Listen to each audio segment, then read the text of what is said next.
一个人继续过夜呢？如果你把我当好朋友的话，就跟我讲讲吧。放心，我不会说出去的。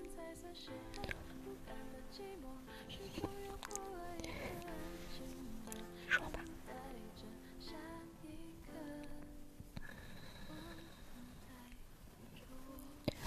哦呦，你继续不要激动，慢慢说好吗？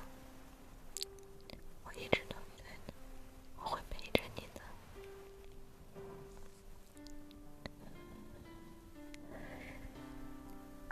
缓一下，缓一下，深呼吸。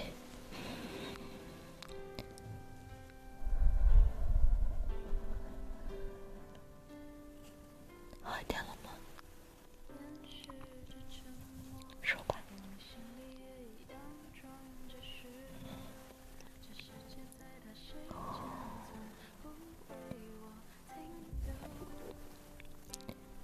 是因为男朋友的事情，我看他对你挺好的呀。这样，那你有跟他沟通过吗？刚刚结束吵架，小情侣之间吵架那是正常的。以我对你的了解呀，我觉得你现在那么难过的原因是因为他缺少了对你的陪伴，对吧？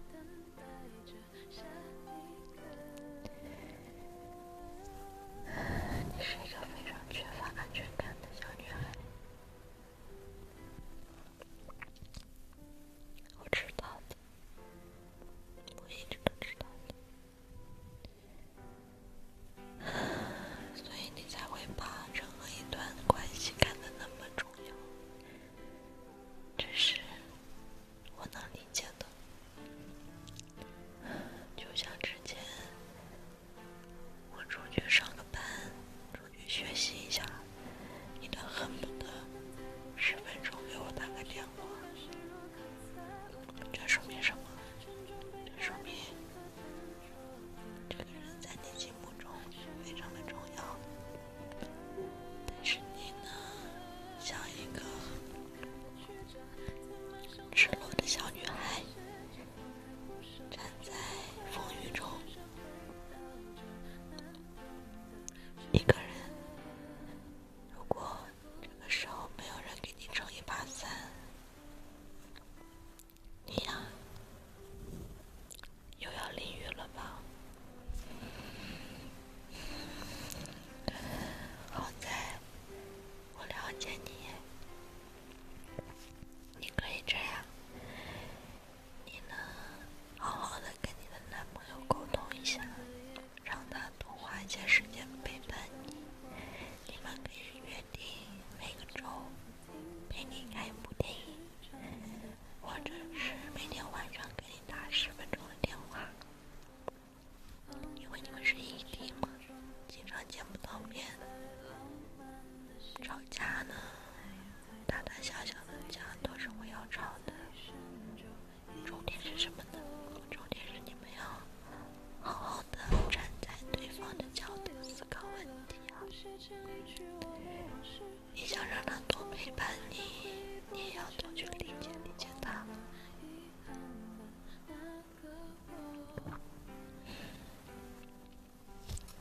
好了，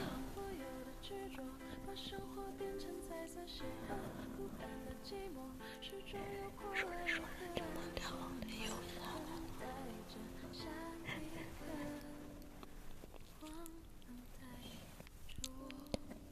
摸摸你的头啊，放心吧，什么事情都可以跟我说的。你这个小女孩，敏感多疑，没有安全感，这很有可能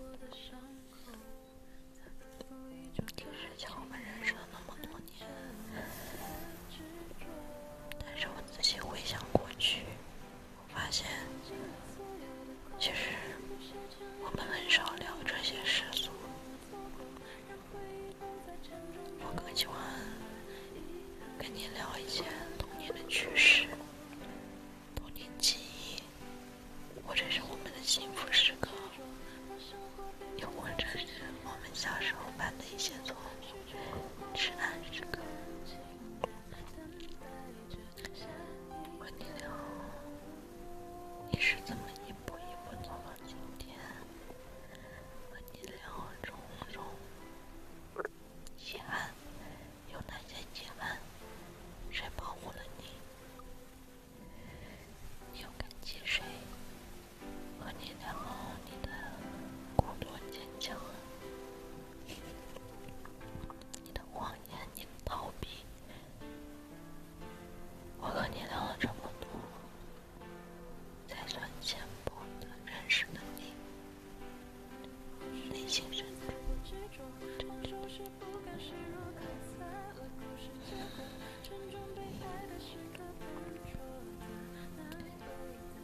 其实你总是跟我说很多人不喜欢你啊，包括跟你男朋友相处的这段时间总是很自卑，说你的男朋友可能会讨厌你。其实不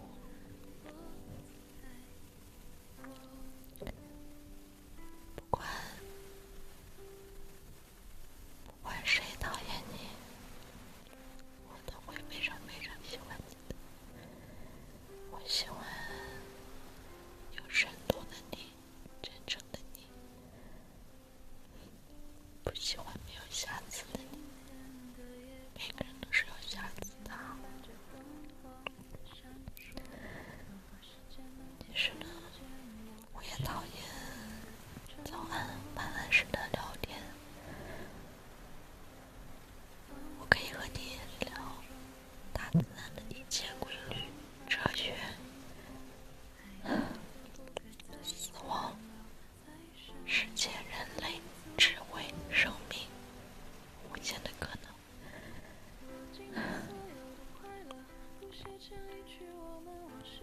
其实啊，你的缺点呢？关于你的缺点，你最喜欢的气味，你回忆的童年，那些让你彻夜难眠的东西，你的不安全感，